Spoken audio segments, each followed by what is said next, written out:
안녕하세요. 윤지연입니다. 국회도서관이 추천하는 새로 나온 책과 다양한 추천 테마 도서 소개하는 오늘 뭐 읽지? 오늘은 각 분야 전문가의 책 리뷰 만나보는 시간, 금주의 서평이 기다리고 있습니다. 먼저 국회도서관이 추천하는 새로 나온 책입니다.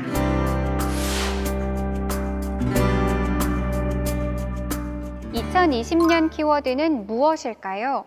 아마 단절, 거리두기일 겁니다. 코로나 블루라는 새로운 용어가 탄생할 만큼 팬데믹 현상 앞에서 전 세계는 앓고 있는데요.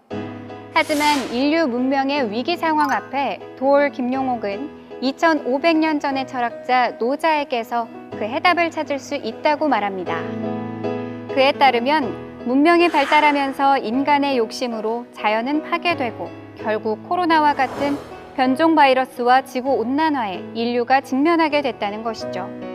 이 위기를 이겨내기 위해 무의의 철학인 노자 철학의 입장에서 기존 문명의 가치를 역전시킬 것을 호소하는데요. 노자에는 경쟁이 아닌 부쟁을, 욕망을 억제하는 무욕을, 소비를 줄이는 검약을, 천지 대자연의 스스로 그러함을 유지시키는 환경론적 책임 등의 경고가 숱하게 들어있다는 것이죠. 2500년 전 이뤄진 노자의 통찰을 통해 21세기 인류에게 닥친 위기를 이겨내고 희망을 발견해보는 건 어떨까요? 개성과 독특함이 없다면 살아남을 수 없는 요즘. 앤드류 프레스먼의 책 창조성을 깨우는 디자인 띵킹의 기술은 실리콘밸리의 수많은 인재를 배출한 스탠퍼드 대학교 디스쿨의 핵심 교육법인 디자인 띵킹에 대해 명쾌하게 풀어낸 책입니다. 디자인과 띵킹의 조화, 뭔가 잘 와닿지 않으실 텐데요. 쉽게 말하면 인류 디자이너들의 사고방식을 기반으로 한 창조적 문제 해결법을 말합니다. 이 책의 가장 큰 매력 포인트는 개개인이 현실에서 마주하는 문제들을 디자인 띵킹으로 접근해서 풀어나간다는 점인데요. 정치, 법률, 글쓰기, 의료뿐 아니라 요리에까지 적용되는 디자인 띵킹 사례를 요목조목 얘기해 줌으로써 독자들에겐 흥미를 불러일으키고 호기심을 자극합니다.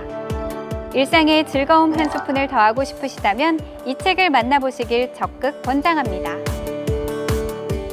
미국에서 1945년 8월 6일은 남다른 의미를 지닙니다. 폭탄 개발을 추진했던 미국의 프랭클린 루즈벨트 대통령이 사망한 후 같은 해 8월 일본의 히로시마에서는 인류 최초의 원자폭탄이 폭발했기 때문인데요. 책 카운트다운은 이 사건이 발생하기 116일 전으로 거슬러 올라갑니다. 당시 관련자들의 심리와 고뇌, 결정과 행동을 마치 영화처럼 실감나게 그려냈다는 평을 얻었는데요. 원자폭탄 투하일을 디데이로 설정해 점차 목표로 잡았던 나를 향해 다가가는 구성은 숨막히는 긴장감과 박진감을 선보입니다. 평소 가슴을 쫄깃하게 만드는 서사라든지 역사적인 사건에 관심이 있는 분이라면 충분히 재미있게 읽어볼 만한 작품이라 할 수 있는데요.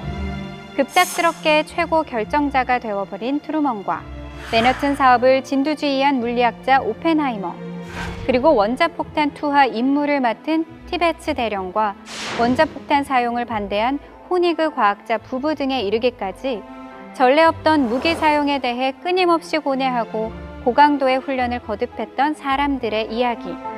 책 카운트다운 1945에서 생생한 역사의 한 페이지를 확인해 보시기 바랍니다. 전 세계를 공포와 죽음의 도가니로 몰아넣은 영화 컨테이전은 한 명의 감염자에서 시작된 원인 모를 감염병이 순식간에 퍼진 이야기를 담고 있는데요. 하지만 이 영화와 같은 일이 현실에서 벌어진 지 벌써 1년이 다 돼갑니다. 코로나 팬데믹은 일상 곳곳을 마비시킬 만큼 강력하게 작용하고 있는데요.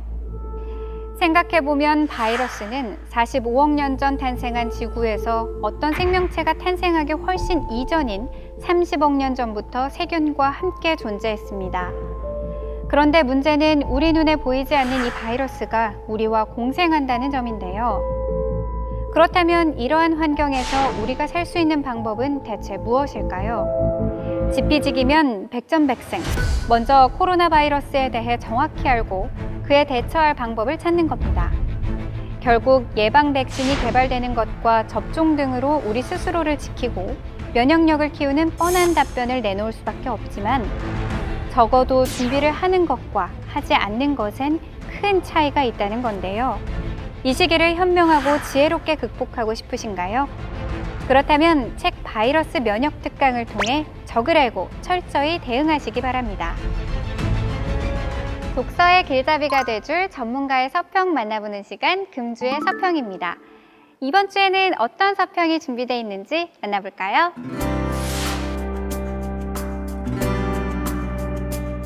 역사상 가장 위대한 철학자 프리드리히 니체. 책 니체의 삶은 파시즘과 일부 관련돼 있다고 오해받았거나 부분적으로만 이해돼 왔던 니체의 철학을 재조명하고 우리가 잘 몰랐던 니체의 삶을 이야기합니다.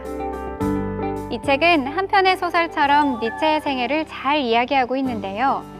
서평자 독일 베를린 훔볼트 대학교 이상범 박사는 이 책을 통해 니체가 진정한 자신으로 살아간 방법에 주목해 봐야 한다고 합니다. 니체는 자신의 삶의 조건들 중 어느 것 하나 부정하지 않았다고 하는데요. 건강과 병을 오가는 삶 속에서 철학을 했지만 고통에 좌절하지 않고 끊임없이 극복하려 노력한 니체. 오직 진정한 자기 자신이 되어가는 삶. 이 책을 통해 지혜를 얻어보면 어떨까요? 우리는 낯선 사람을 마주할 때 그 사람의 행동이나 말투, 표정을 통해 그에 대해 잘 알 수 있다고 생각을 하는데요. 하지만 책 타인의 해석은 우리가 깊게 알지 못하는 사람에 대해 섣부르게 판단과 예측을 할 경우 비극적인 결말을 맞이할 수 있다고 경고합니다. 서평자 충북대학교 심리학과 박상희 교수는 낯선 사람과의 성공적인 상호작용 방법이 필요한 이유를 강조하며 타인에 대해 생각할 때 자신의 생각이 틀릴 수 있음을 기억하고 주의하는 것이 중요하다고 말합니다. 즉, 남들을 파악하는데 겸손함을 잃지 않는 것이 무엇보다 필요하다는 거죠. 모르는 사람을 만났을 때 아직 허둥대고 있다면 이 책을 통해 낯선 사람에게 조금 더 쉽게 다가가면 좋겠습니다. 자세한 책 내용은 국회도서관 홈페이지에서, 다시 보기는 국회방송 홈페이지에서 보실 수 있습니다. 저는 다음 주에 새로운 책으로 찾아오겠습니다.